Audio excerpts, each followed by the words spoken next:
Starting. Okay, yeah, we're live now. Awesome. So we got disconnected. Matt, Owen got disconnected on question 4, so I'm going to address it real quick. Question 4 was, how has the issue of multiple histories affected intercultural relations in Bosnia? Just overview, Andrea stated that the individuals in Bosnia were affected by multiple histories. Or do you wanna say it, Andrea? Yeah, I can. I just said that I thought that a lot of the like cultural opinion was based off of like maybe so the students who were in the school, their grandparents were like directly affected by the conflict and directly involved in it. So kind of they placed a lot of their views and opinions on their children, and then they were kind of more loosely passed on, kind of what we talked about last week as far as like generationally, if you move somewhere, or in this case, like countries kind of become one after war. The first generation has a different view and how they adapt to the new culture than the second and the third. So I was saying we kind of got the students who are kind of that third generation, whereas the teacher had like a very strong opinion, the downstairs teacher of like, this is our history, like we should be different, sort of a thing, whereas then the students were more on the side of no, we're very segregated and we shouldn't be, sort of a thing. Mm-hmm. Yeah, so I agree. It's it kind of makes it like sort of segregated and like separate, I guess. And that is, yeah, I don't know. It just is kind of yeah, it's more like separate, I guess. Yeah, that it affects like intercultural communication, and that like basically if you're learning one thing and they're learning another thing, it kind of like clashes almost. Okay. So number 5 states, what do we do about multiple histories here in the United States? Which of the history discussed in chapter 4 did your formal education in grade school or high school focus on? And how is this history, were these histories taught to you? What do you think would happen if we implemented the 2 schools under one roof model here in the United States? So I'm going to address that last question first. I think that if we implemented the 2 schools under one roof model here in the United States, it would cause more division. I think because we have like free speech in our classrooms and we're allowed to bounce ideas off of each other. Like a big thing is the Native American population, their view on the colonial history and the ones that we are taught, they differ. And I think it's important to learn what the Native Americans learn about their history and how the colonial people affected their culture and everything.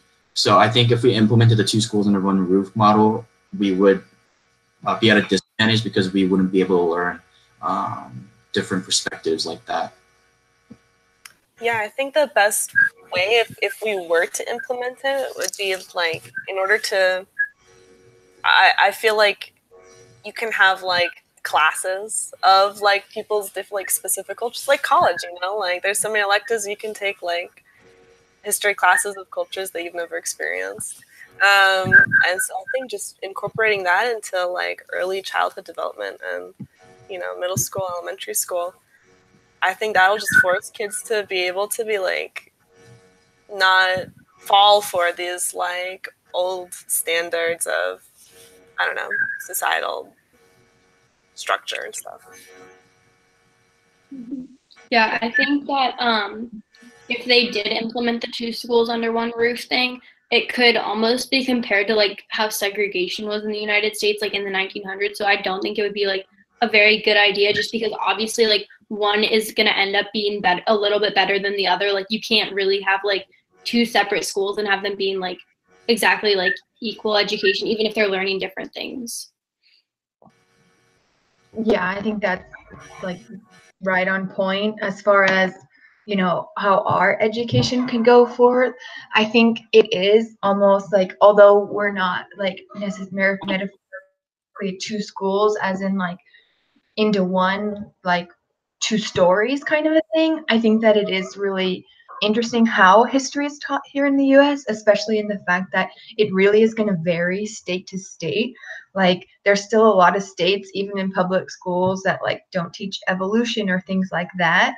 So we are receiving extremely different and in a way like cultural or kind of like we talked about last time, like local influences to teaching and how they have on that.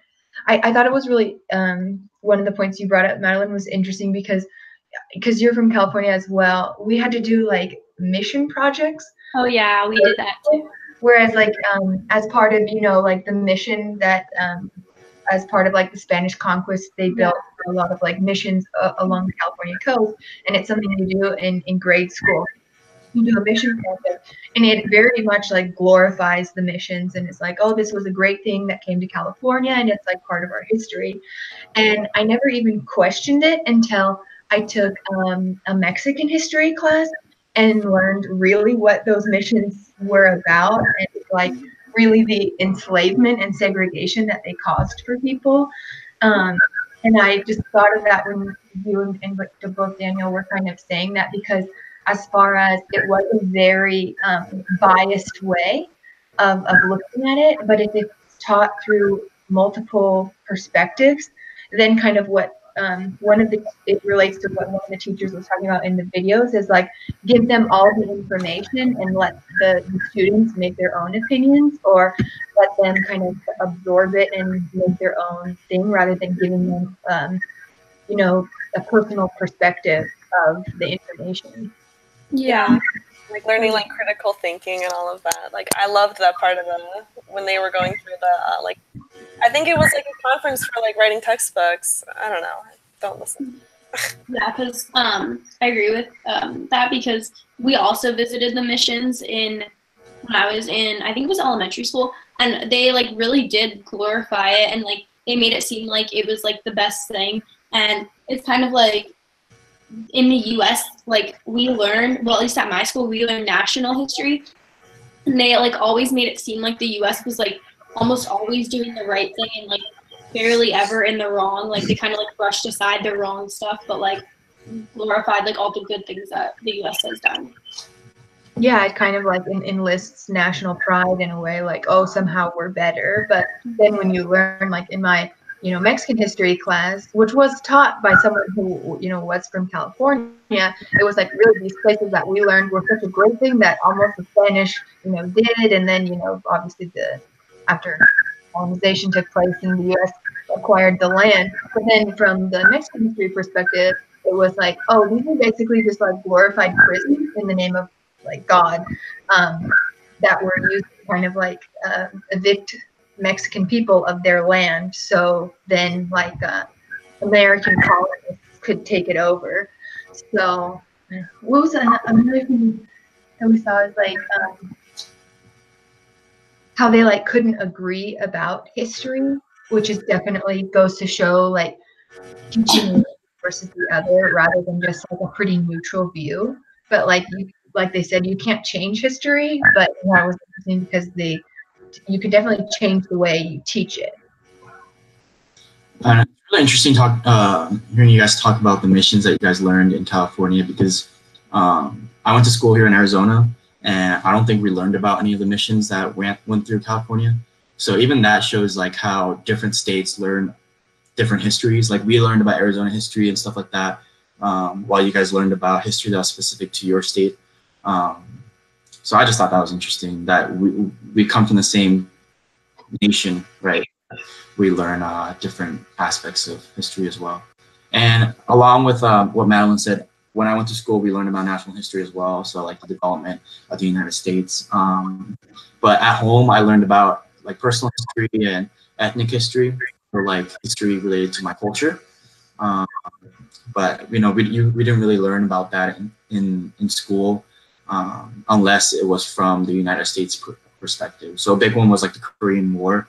When we learned about that, it was all through the eyes of the United States. And but my mom learned it from in Korea, where she learned it from like the Korean point of view.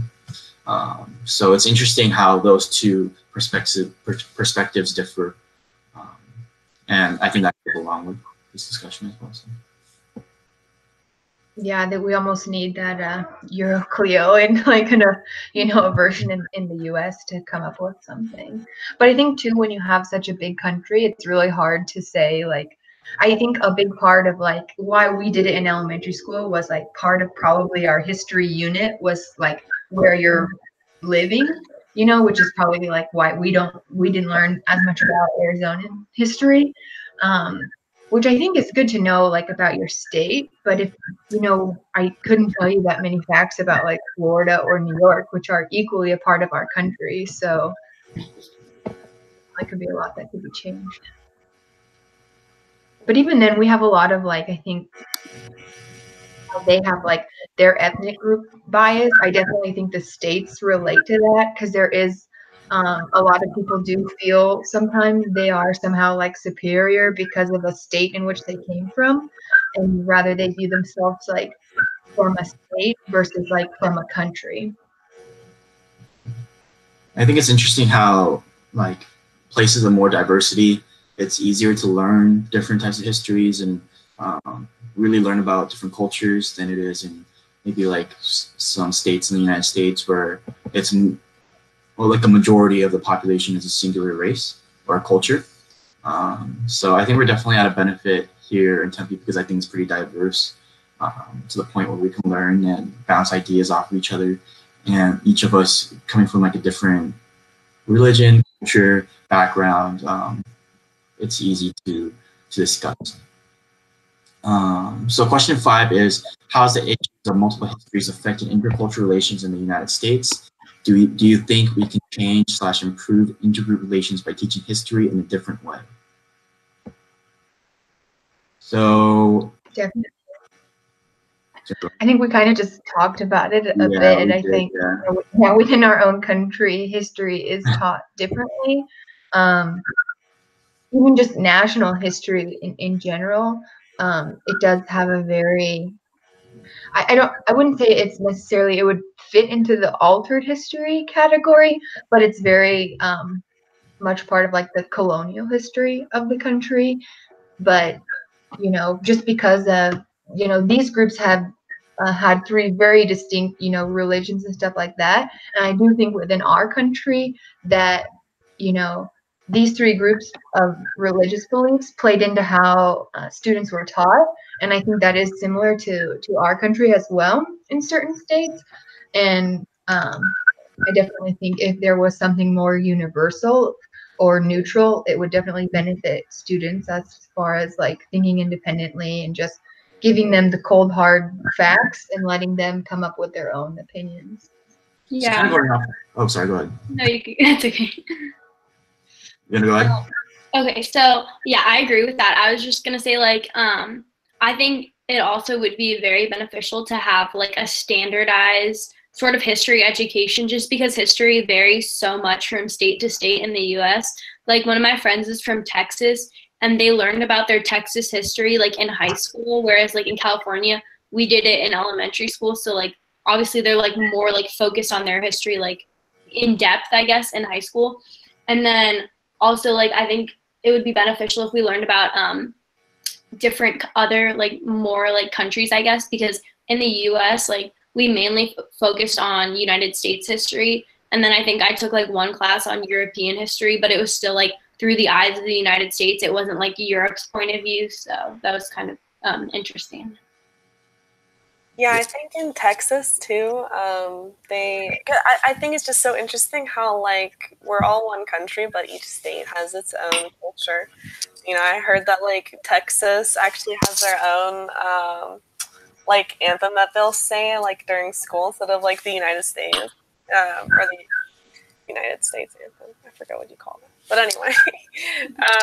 But yeah, I think I wish there were like just more trust towards kids and towards students in general to like trust them with like, you know what, we're gonna give you the facts and then you're gonna make something out of that. We don't have to make it for you.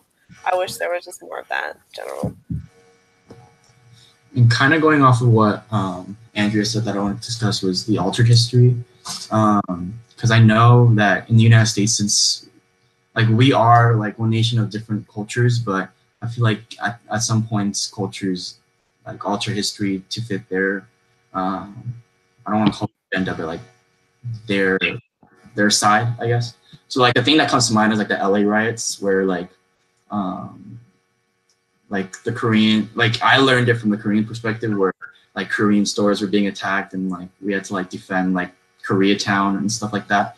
But at the same time, I saw like a whole documentary on it, and it talked about how, you know, the police officers had to protect their like border of the city and all that stuff. So like that kind of reminds me how like how altered history affected my perspective of learning. And I think that's a big thing with in the United States, is that like even the news, like we have Fox News, and then we have like CNN, which have like completely different perspectives on an issue. So like people who watch one news might have a whole different understanding or facts than another group that watches another news source. So I think in the United States, we would really benefit if we like really had history taught in like a non-biased way, but obviously that's not exactly possible, I guess. But in an ideal world, I think that would be the best way. Yeah, I think that's a really good point about us. I mean, we're extremely socially segregated as a country. If you don't like someone's opinion, you don't listen to it, or you don't watch it online or on TV, sort of a thing. And that does pertain to like the teachers as well. There was in video the one downstairs teacher who they talked about, who was a firm believer that it should be taught differently. Like they needed to be taught in their language, taught their facts and their religion. And I think unless as far as like Euroclio was addressing not only the textbook issue, but the teacher issue as well. So there's so many kind of levels to it. In order for it to change, there's a lot that has to be addressed.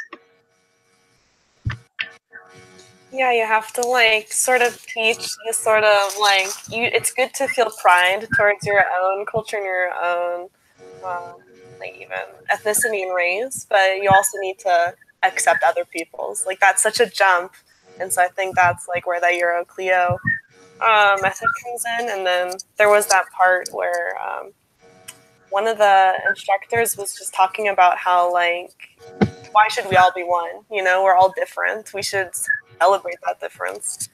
But it takes a while. Yeah. So I think like also the Euroclio is the best method of education, and I think it would be good to like introduce something like that in the United States, because it's the least biased, and you're also like learning about all sides of things and not just like one perspective. In the Euroclio method, I don't know if maybe it was just the clip that we were seeing of the Euroclio method, but it was like a lot of it was the students were the ones delivering the material.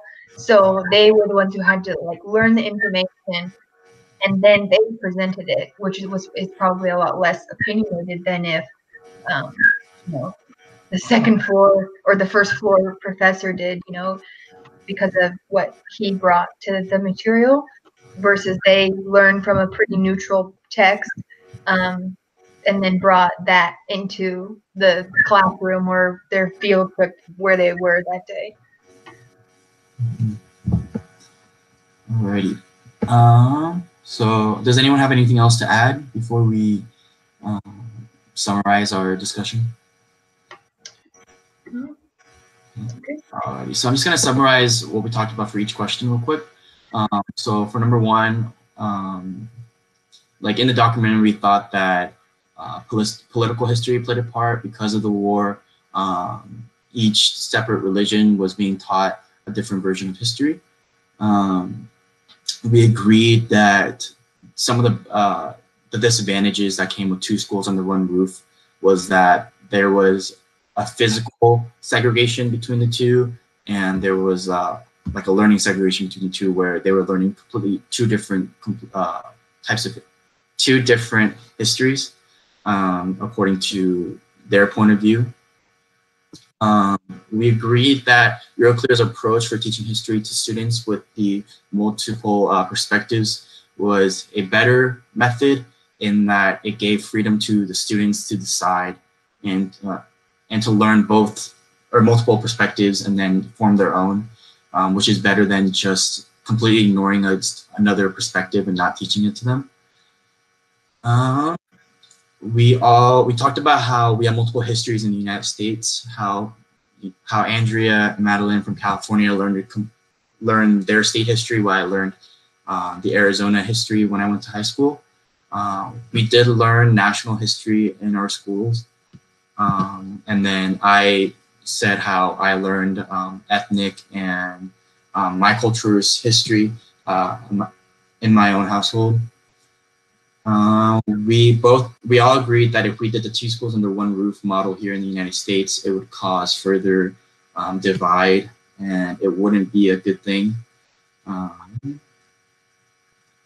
We talked about how in the United States, even though we do have multiple cultures, we are a nation where we can decide whether to validate other cultures and their perspectives. So if we chose to, we could, but if we didn't want to, then we have news stations and people who are willing to feed our perspective, our history and our perspective, instead of teaching the multiple perspective model that Euroclio offers. And that's about it. Does anyone have anything else to add before we? Should we figure out like the next meeting and who's going to be the leader and that stuff? Yeah. I'm starting a new job on Monday, so I don't know exactly when my new schedule is going to be. So as far as like if the chat worked like how we did it this week for saying what time and date worked, that would probably be best for me, just because I'll get my schedule on Monday. Okay, that sounds good. And then I can be the discussion person next time. And do you guys want me to record it again? Yes, that'd be great. Yeah, do you mind? Is that okay with you? No, I don't mind. I'm just like, hopefully the connection works better next time, so like it doesn't happen again. But yeah, well, I'm sure the 2 parts are fine. Yeah. We got what we needed to get done. So just technical errors happen. Yeah. So hopefully. And you will be submitting the recording for this meeting as well, right? Yeah, I'll email it to you guys and also submit it like right after this. Awesome. Okay, yeah, then we can just discuss through the messages what time we're going to meet next time. I think it's 2 weeks from now, right? Or 3 Yeah. Let's do so. We still have a lot of time. Do you think we want to have all each other's like numbers so we can just message in like a group chat? Yeah, I don't mind. If that's easier for you guys, we can do that as well. Yeah. I know it's hard to reply on Canvas sometimes. So. Yeah, we can put our numbers on Canvas too, and then Okay, let's all just like send our numbers, and then one person can start a group chat. Oh, do you guys all have iPhones by chance? Yes. Yes. Awesome. Okay, yeah. Then if we all send our numbers, then I can just start the group chat. Then, if you guys want to do that. Okay, sounds good. Should I? Anything else? I think we're set. Okay, I'll end it. See you guys next time. Bye.